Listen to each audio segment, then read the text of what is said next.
Bonjour à vous les amis et bienvenue sur la chaîne Fatmir Football. Je m'appelle Zinedine et je suis un vrai amoureux du ballon rond, qu'il soit pratiqué par les hommes ou par les femmes, peu importe, même par les jeunes.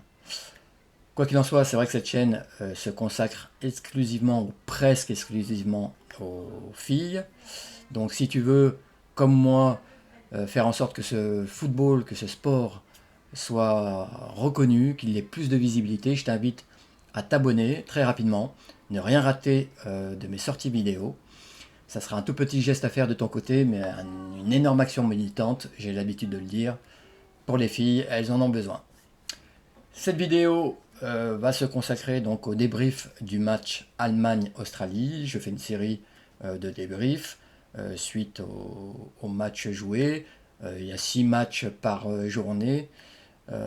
J'en débrieferai la moitié. J'essaierai de faire en sorte que les petites équipes aussi, hein, comme la Zambie, le Nigeria, les équipes africaines par exemple, euh, aient leur moment de gloire sur cette chaîne, si je puis dire.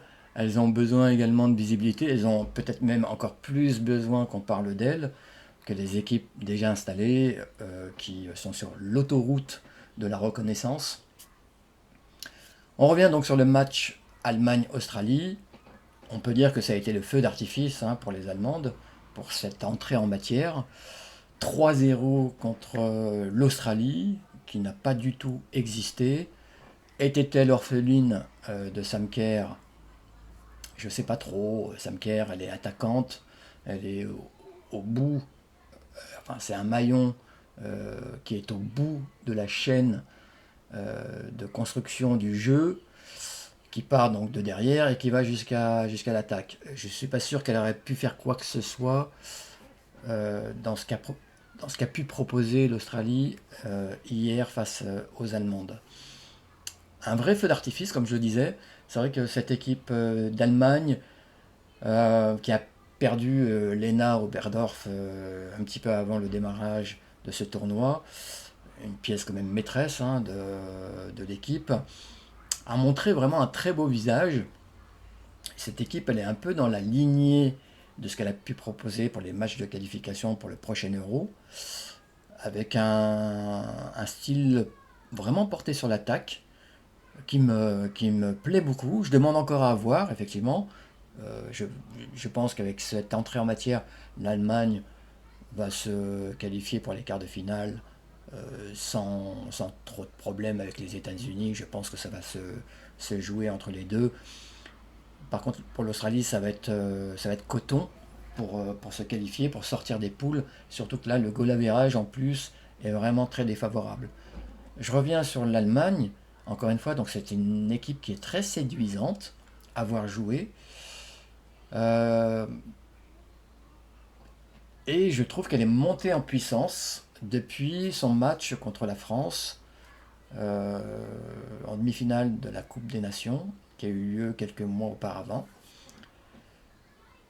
Et je trouve que l'entraîneur, le sélectionneur, euh, propose des idées plutôt intéressantes. Il a replacé notamment une joueuse comme Alexandra Popp euh, en milieu défensif, ouais, une milieu relayeuse, qui a un énorme abattage donc en milieu de terrain.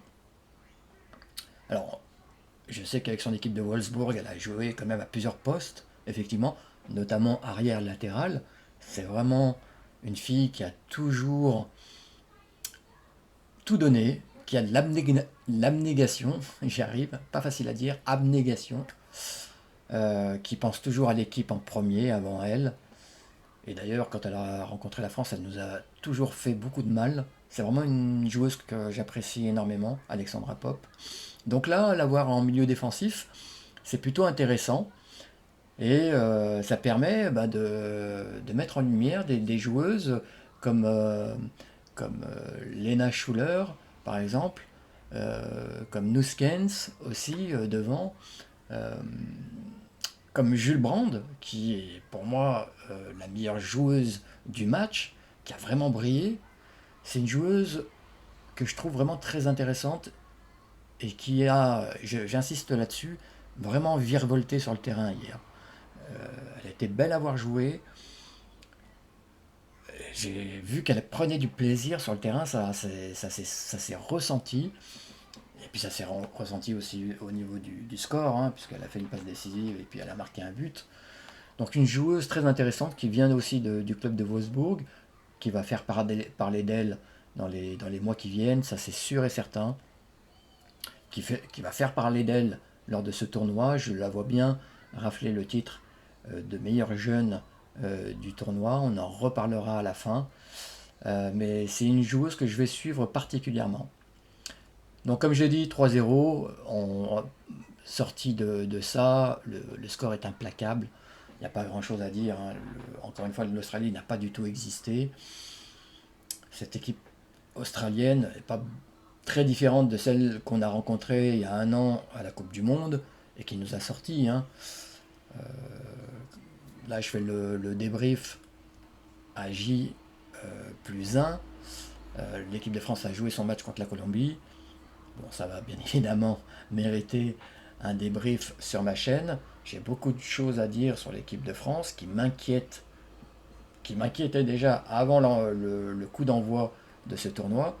Et après la Colombie, m'inquiète encore plus. Voilà, donc l'Australie face à l'Allemagne n'a pas beaucoup existé. J'ai hâte de voir le choc contre les États-Unis, voilà, qui a balayé d'un revers de la main en une mi-temps cette équipe du Zambie. Donc à très bientôt les amis sur ma chaîne, sur mes prochaines vidéos. Je vous embrasse. Bah oui, voilà, je suis comme ça. Et va va voum!